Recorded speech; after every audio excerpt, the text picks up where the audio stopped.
உலகத்தோட மிகப்பெரிய தொழில்துறை நாடுகள்ல ஒன்றான சீனா இன்னைக்கு கடுமையான சுற்றுச்சூழல் பிரச்சனையை எதிர்கொண்டு வராங்க. அதுல முக்கியமானது பிளாஸ்டிக் மாசுபாடு.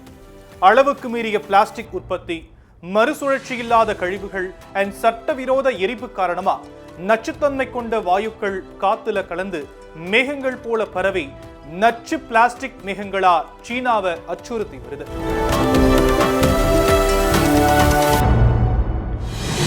இந்த நச்சு மேகங்கள்ல டயாக்சின், ஃபுரான், மைக்ரோ பிளாஸ்டிக் துகள்கள் போன்ற ஆபத்தான கூறுகள் இருப்பதாகவும் இது மனிதர்களின் உடல் நலத்திற்கு மிகப்பெரிய அச்சுறுத்தலா இருக்குமான்னு சொல்லப்படுது.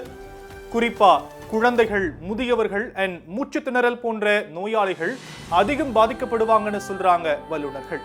இங்க இந்த டயாக்சின் அப்படிங்கிறது வீடு இல்லனா தொழிற்சாலைகள்ல குப்பைகளை எரிக்கும் போதோ, காட்டுத்தீ இல்லனா வாகன புகை வெளியேற்றங்களின் போதோ உருவாகுது.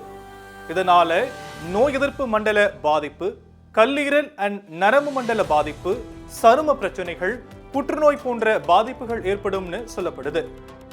அதே போல இந்த ஃபுரான் அப்படிங்கிறது பிளாஸ்டிக் அண்ட் எலக்ட்ரிக் வேஸ்ட்டை எரிக்கும் போது டயாக்சினோட இணைந்து ஃபுரான் நச்சு வாயா வெளியேறி மூச்சு திணறல் அண்ட் கேன்சர் போன்ற பாதிப்புகளை ஏற்படுத்தும்னு சொல்றாங்க ஆய்வாளர்கள். இந்த நச்சுக்கள் மழையுடன் சேர்ந்து நிலத்தல விழும் போது விவசாய நிலங்கள், நீர்நிலைகள் மற்றும் ஃபுட் சைக்கிள் பாதிக்கப்படுது. இதன் விளைவா புற்றுநோய், நுரையீரல் நோய்கள் அண்ட் ஹார்மோன் மாற்றங்கள் போன்ற நீண்டகால நோய்கள் அதிகரிக்கும்னு ஒரு பார்வை முன்வைக்கப்பட்டிருக்கு.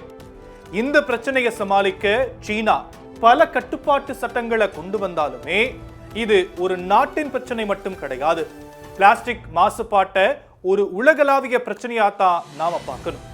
இதை தவிர்க்க ஒரு முறை பயன்படுத்தக்கூடிய பிளாஸ்டிக்குகளை தவிர்ப்பது, துணை பைகளை பயன்படுத்துவது, மறுசுழற்சியை ஊக்குவிப்பது போன்ற சிறிய மாற்றங்களே இதற்கு ஒரு பெரிய தீர்வா இருக்கும்னு வல்லுநர்கள் சொல்றாங்க.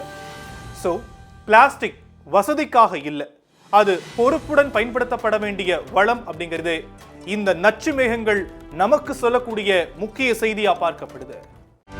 செய்திகளை உடனுக்குடனும் துல்லியமாகவும் தெரிந்து கொள்ள சப்ஸ்கிரைப் பண்ணுங்க.